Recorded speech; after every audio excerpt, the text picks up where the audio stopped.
ቦርድ አላውቅህም ያረከው ጉባኤ አልቀበልም ብሎት ግን ምርጫ ቦርድ ያልከኝና አልቀበልም ስለዚህ ጉባኤ አድርጋለሁ እኔ ነኝ መንግስት መሆን አለብኝ ብሎ የወረዳ ማህተም የቀበሌ ማህተም አሁን የከተሞች ከንቲባዎችን ማህተም እየለቀመ የሚውል ኃይል ኮስተር ብሎ ከጠቅላይ ሚኒስትር አብይ ጋር ልደራደር ነው ብሎ ይመጣል።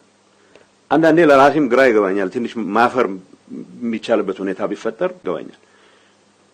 ጊዜያዊ አስተዳደሩን በአደባባይ አላውቅም ብሎ ጊዜያዊ አስተዳደር በስርዓት የተሾመን ፕሬዝዳንት የቀድሞ ፕሬዝዳንት እያለ ከተማ ውስጥ የመንግስትን በጀት የተጠቀመ የሚያምስን ኃይል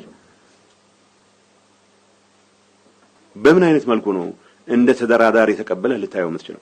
ሀፍረት የሚባል ነገር የማይታወቅበት ሁኔታ ላይ ደርሰናል። እኔ አሁን ማንም ሰው ሊደራደር ይችላል። ማንም ሰው ፕሬዝዳንት ሆኖ ሊያገለግል ይችላል። ጊዜያዊ አስተዳደሩ